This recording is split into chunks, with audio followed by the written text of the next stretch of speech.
قد افلح من تزکا وذکر اسم ربہ فصلی بل تؤثرون الحیاۃ الدنیا والآخرۃ خیر وابقی.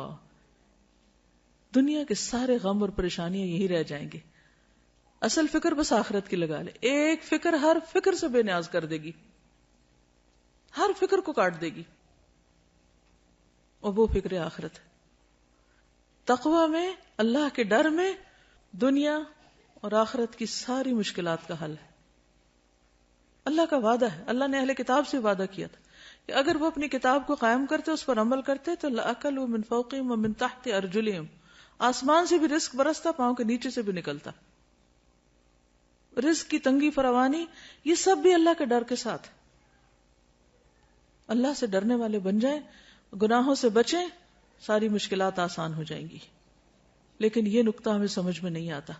انسان کے رزق میں رکاوٹ اس کے اپنے گناہوں کی وجہ سے ہوتی، انسان پہ حالات کی تنگی اس کے اپنے گناہوں کی وجہ سے ہوتی ہے. تو ہم سب کو نحوستیں باہر سے نہیں اندر سے دیکھنی چاہیے. سب سے بڑی نحوست گناہوں کی نحوست ہے، اللہ کی نافرمانی کی نحوست ہے.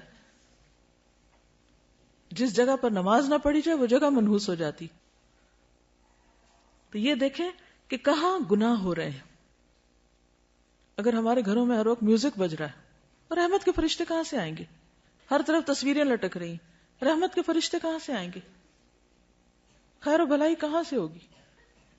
اگر رشوت کا مال آ رہا ہے، سود کا مال آ رہا ہے، حرام مال آ رہا ہے، کسی یتیم کی غصب کی زمین پہ گھر بنا کے رہ رہے ہیں، رحمتیں کہاں سے برسیں گی؟ نحوست تو یہ ہے، ان خرابیوں کی نحوست ہے، ان حرام کاریوں کی نحوست ہے جس کو ہم نہیں سمجھ پاتے. اور ہم بلیم کرتے ہیں دوسروں کو، اس نے نظر لگا دی، اس کا قدم ایسا پڑ گیا، فلاں کی وجہ سے مصیبت آ گئی. مصیبتیں اندر سے اٹھتی ہیں، ان کی فکر کرنے کی ضرورت ہے. ہر گندگی کو اپنے اندر سے نکالنے کی ضرورت ہے، چاہے وہ شرک کی گندگی ہو، جو قرآن مجید میں آتا ہے نا فَاجْتَنِبُوا الرِّجْسَ مِنَ الْأَوْثَانِ، بتوں کی گندگی سے بچو. اگر گھر میں بت رکھے ہوئے ہم نے تو نحوست تو آئے گی، رحمت کہاں سے آئے گی؟ تو عربوں کے ہاں عموماً جب فال لیتے تھے تو پرندوں سے لیتے تھے. تو ایسا شخص جو برا شگون لے اس کے بارے میں آپ نے فرمایا من ردت الطیرۃ من حاجۃ فقد اشرک. قالوا یا رسول اللہ ما کفارۃ ذلک؟ قال ان یقول احدهم اللهم لا طیر الا طیرک ولا خیر الا خیرک ولا الہ غیرک. جو شخص کسی سے بدفعلی پکڑ کر اپنے مقصد سے لوٹ آیا اس نے شرک کیا. صحابہ کرام نے پوچھا اللہ کے رسول صلی اللہ علیہ وسلم اس کا کفارہ کیا ہوگا؟ فرمایا وہ کہے اے اللہ تیری دی ہوئی بھلائی کے سوا کوئی بھلائی نہیں، اور تیری فال کے سوا کوئی فال نہیں، اور تیرے علاوہ کوئی معبود نہیں. اب یہ شرک کیسے ہوتا ہے؟ مثال کے طور پر ایک شخص گھر سے نکلا، کالی بلی راستہ کاٹ گئی تو اس نے اسے منحوس سمجھا اور وہ گھر واپس آ گیا، کام کے لیے گیا ہی نہیں. تو میں نے کالی بلی دیکھ لی تھی، وہ آگے سے گزر گئی تھی تو میں نے سوچا کہ اب میرا کام ہوگا نہیں، اس لیے میں واپس آ گیا. یہ شرک ہے، یہ شرک ہے. اور یہ اس قسم کا شرک ہے کہ جس کو ہمارے معاشرے میں کھیل مذاق کے طور پہ لیا جاتا ہے، ان کو برا بھی نہیں سمجھتا. لوگ ایک دوسرے کے سامنے ایسی باتیں کھلے عام مجلسوں میں کر رہے ہوتے ہیں اور کوئی کسی کو روکتا ہی نہیں ہے، اور کوئی احساس بھی نہیں کرتا کہ وہ کس قسم کا جملہ بول رہا ہے. بظاہر یہ ایک معمولی سی بات ہے مگر حقیقت میں یہ شرک ہے، کیونکہ کسی بھی شخص کا نفع یا نقصان بلی کے ہاتھ میں نہیں. اکثر ایسا ہوتا ہے کہ اپنی لاپرواہی کی وجہ سے کوئی کام خراب ہو جاتا ہے اور شیطان ہمیں سجاتا ہے کہ یہ ساری خرابی فلاں کی وجہ سے ہوئی، ہم اس کو بلیم کرنے لگتے ہیں. آج صبح صبح اس کا منہ دیکھ لیا تھا اس لیے فلاں اور فلاں کام خراب ہو گیا، یہ جملہ بھی نہیں بولنا چاہیے.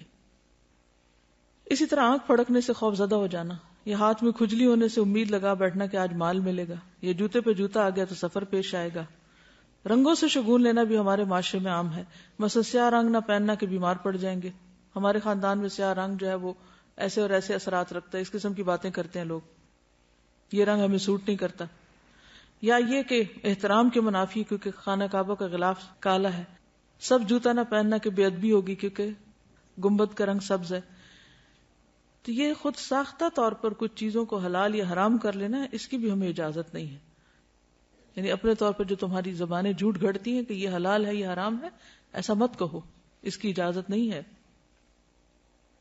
یہ سب وسوسے اور توہمات ہیں جن کی حقیقت اس کے سوا کچھ نہیں کہ شیطان انسان کو شرک میں مبتلا کر کے اس کے اعمال ضائع کروائے.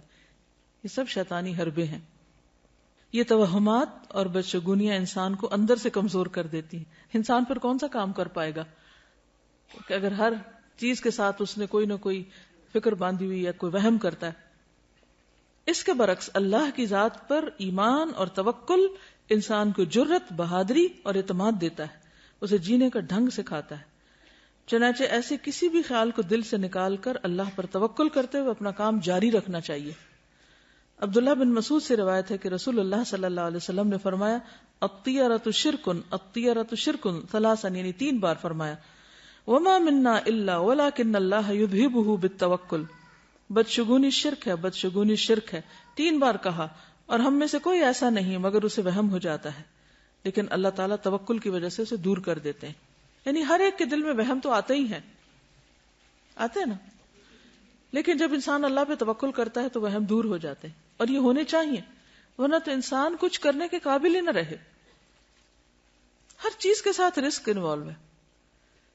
اس روز جب میں نے وہ حدیث پڑھی نا کہ جو شخص کبر کی وجہ سے اپنے چادر لٹکاتا ہے، تو ایک شخص ایسا کر رہا تھا، اللہ نے اس کو دھنسا دیا اور زمین میں قیامت تک دھنسایا جاتا رہے گا.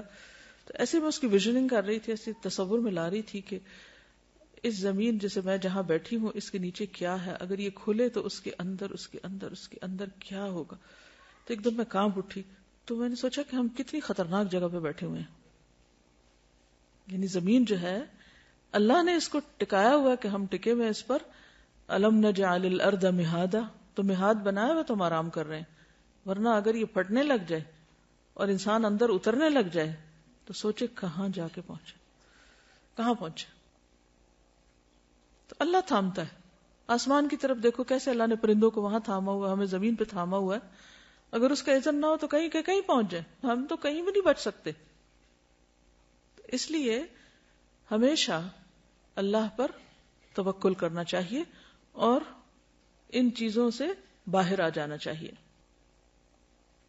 اہل کتاب بھی جب دین کی اصل تعلیمات سے دور ہو گئے تو اسی طرح کے شگون لینے لگے جن کا ذکر قرآن مجید میں کیا گیا ہے. الم تر الی الذین اوتوا نصیبا من الکتاب یؤمنون بالجبت والطاغوت. کیا تم نے دیکھا نہیں ان لوگوں کو جنہیں کتاب کا ایک حصہ دیا گیا کہ وہ جبت اور طاغوت پر ایمان لاتے ہیں. تو جبت بے حقیقت، بے اصل، بے فائدہ چیز کو کہتے ہیں. اسی طرح شگون کی بھی کوئی اصل بنیاد اور حقیقت نہیں ہے. اسلام میں ایسی تمام چیزیں جو جبت کے تحت آتی ہیں جیسے کہانت، فالگیری، شگون اور توہمات، ان سے منع کیا گیا.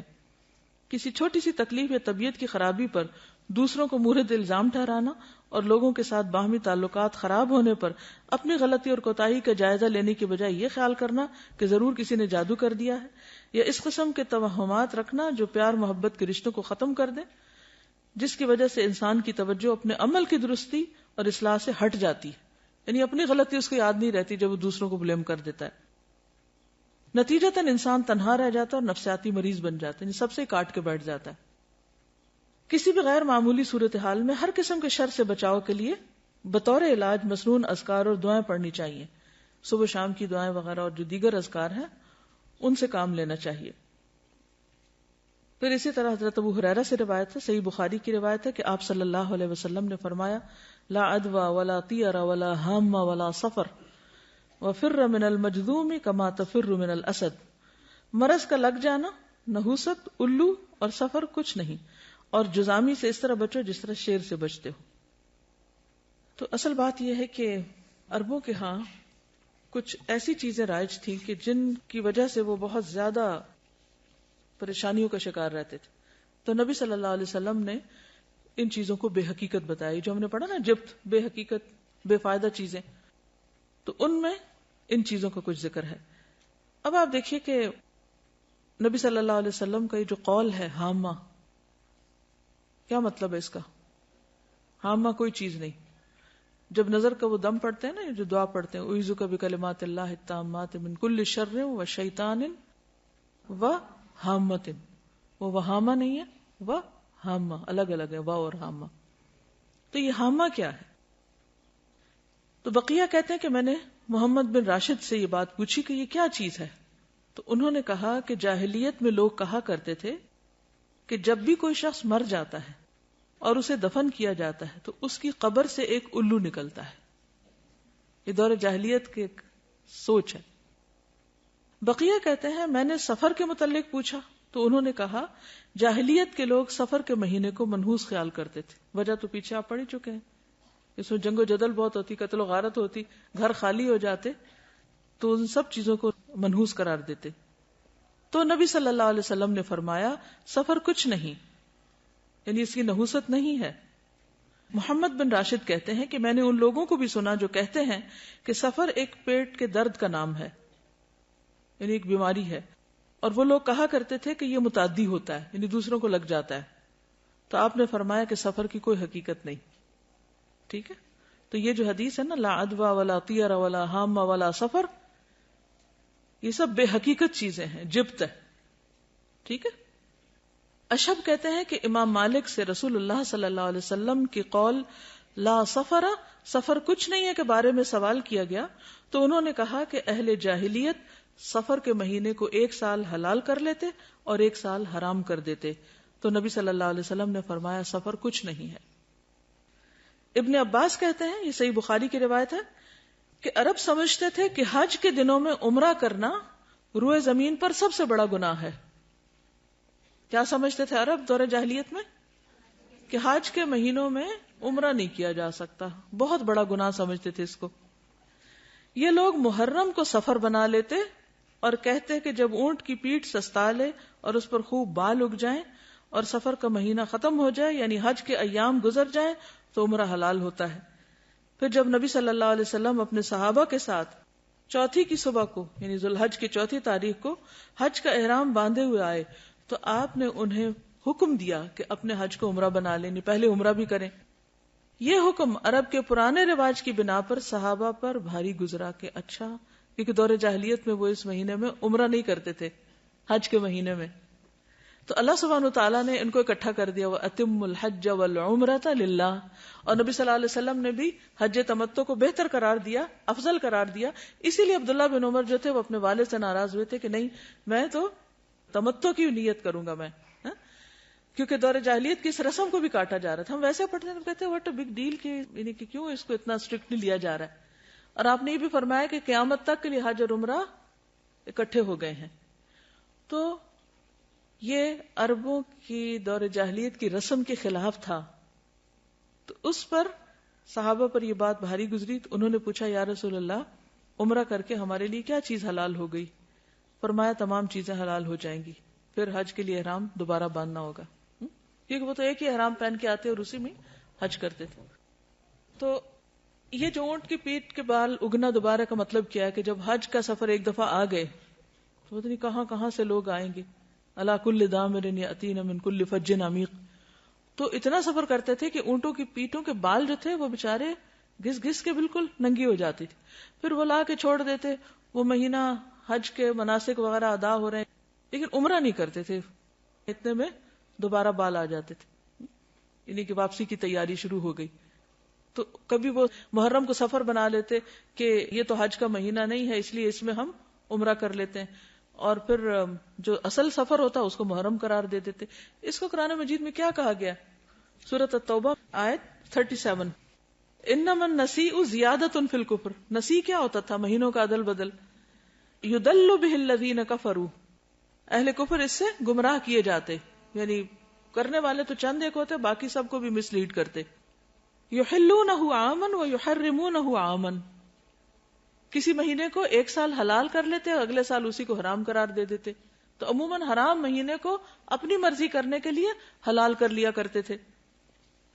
اور اس کی ضرورت کیوں پیش آتی؟ تاکہ وہ جو دور جاہلیت کے توہمات اور غلط رسمیں تھیں ان کو پورا کر سکیں.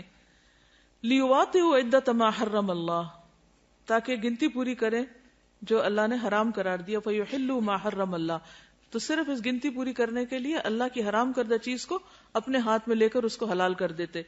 زین لہم سوء اعمالہم، ان کے اعمال ان کے لیے خوبصورت بنا دیے گئے. واللہ لا یہدی القوم الکافرین، اللہ کافر قوم کو ہدایت نہیں دیتا. تو سفر جو ہے اس کی کوئی حقیقت نہیں. اور کس چیز کی حقیقت نہیں؟ حامہ کی نہیں. ٹھیک ہے، حامہ کیا ہے؟ الو، ٹھیک، جو قبر سے نکلتا ہے. اچھا، یہ جو تصور تھا نا کہ مردہ جو ہے اس کے اندر سے الو نکلتا ہے، تو پھر وہ کہتے ہیں کہ وہ الو گھر میں آتا ہے اور آ کے مردے کی باتیں بتاتا ہے کہ اس کے ساتھ کیا ہوا ہے. یعنی اس قسم کی خرافات بھی ہیں. اور پھر یہ بھی کہا جاتا ہے کہ مقتول کی کھوپڑی سے پرندے کا نکلنا اس وجہ سے ہے کہ وہ پھر پیاسا بھٹکتا رہتا پرندہ جب تک کہ انتقام نہ لے لیا جائے، یعنی مقتول کا انتقام نہ لے لیا جائے. تو وہ آوازیں نکالتا ہے اور لوگوں کو کہتا ہے. وہ ایک خاص پرندہ تھا کروان، جس کی طرف یہ بات منسوب کی جاتی ہے، کیونکہ وہ بولتا ہے پرندہ، تو پھر اس کا بولنا جو ہے وہ اس کو منحوس سمجھا جاتا ہے. اور الو کے بولنے کو بھی، کہ جہاں جس گھر میں الو بولے گا وہاں سے کوئی بندہ مر جائے گا یا کوئی جانور مر جائے گا، یہ بھی ان کا خیال تھا. جس طرح ہمارے ہاں بلیوں سے شگون لیتے ہیں جب وہ روتی ہیں. کبھی روتی بلی کو سنا؟ اس وقت کیا خیال آتا ہے؟ خوف آتا ہے نا. اچھا، کیا خوف آتا ہے؟ کہ کوئی مصیبت آنے لگی ہے. نہیں، کوئی مصیبت نہیں آتی اس سے. ٹھیک ہے، اس وقت اپنے دل کو مضبوط کیا کریں. اب یقین کیجئے کہ اگر صحیح دین پر آپ عمل کریں گے نا تو آپ کے اندر سے خوف نکل جائے گا. آپ اس وقت یہ سوچا کریں کہ اللہ کے اذن کے بغیر کوئی نقصان ہو ہی نہیں سکتا. بلی بیچاری کو کیا خبر کہ اس نے کس چیز پہ رونا ہے؟ اس کو کہاں سے خبر ہوگی کہ آنے والی کوئی مصیبت؟ وہ بیچاری اپنی تکلیف سے روتی ہے اور ہم اس سے اپنی تکلیف کی طرف لے جاتے ہیں، کیونکہ ہم ہر چیز کو پرسنل لے لیتے ہیں نا. کوئی کسی کی بات کرو تو ہم اس کو اپنے اوپر لے جاتے ہیں. اس کی تکلیف دور کرو، وہ بیچاری اپنے رونے میں رو رہی ہے اور ہمیں اپنا رونا پڑ گیا. اس کے علاوہ اور کس چیز کی حقیقت نہیں؟ یہ جو پرندوں وغیرہ سے بھی بدشگونی لیتے ہیں، ہاروسکوپ سے لیتے ہیں. وہ لکھا ہوتا ہے نا ہفتہ کیسا گزرے گا، تو اس میں لکھا ہوتا بدھ کے دن آپ سفر نہ کیجئے کیونکہ حادثے کا امکان ہے. اب لوگ اگر اس کو سامنے رکھ کے اسکول سے چھٹی کر لیتے ہیں، تو اب آپ دیکھیے کہ دنیا کا تو سارا کام ہی ٹھپ ہو کے رہ جائے اگر انسان ان خرافات کے پیچھے چل پڑے. کس قدر نقصان دہ ہے. تو ایسا سوچنا اور ہاروسکوپ پر یقین رکھنا یہ کفر ہے، شرک ہے.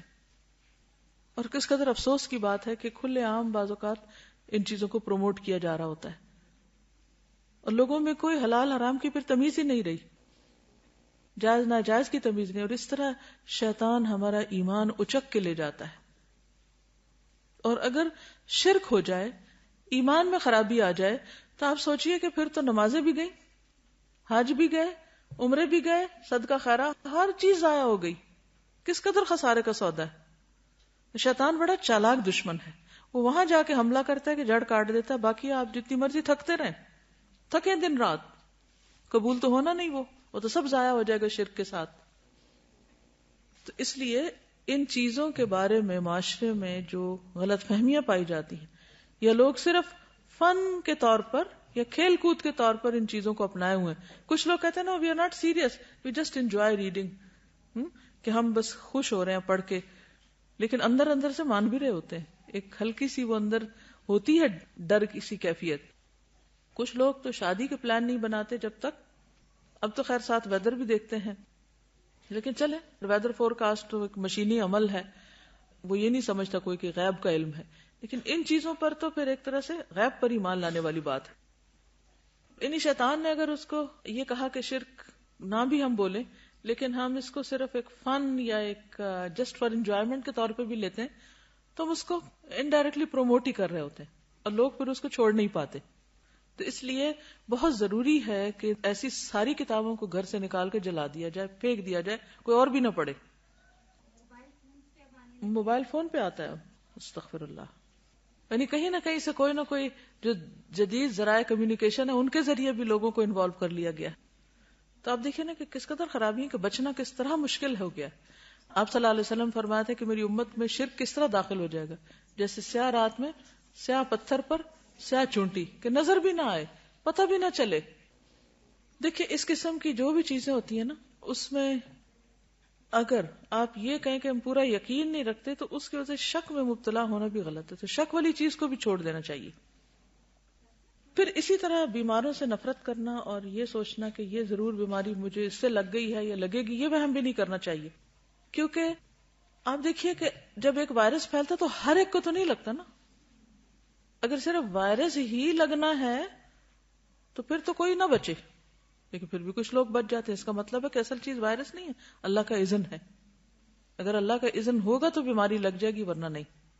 تو اس میں بھی انسان کو ڈرنا نہیں چاہیے. اپنے اندر وہ اگر کیفیت شیطان ڈالے بھی دل میں کہ ہے اس سے تمہیں لگ جائے گا، تو اس پہ کنٹرول کرنا چاہیے، احتیاط کرنی چاہیے. کیونکہ حدیث کے آخر میں ہے نا وَفِرَّ مِنَ الْمَجْذُومِ كَمَا تَفِرُّ مِنَ الْأَسَدِ، اور جزامی سے اس طرح بچو جیسے شیر سے بچتے. نہیں جان بوجھ کے آپ وہاں ہاتھ نہیں ڈالیں، لیکن اگر کسی کو لگ جائے تو یہ نہ سمجھے کہ اس چیز کے اندر یہ طاقت تھی تو اس سے مجھے لگ گئی ہے.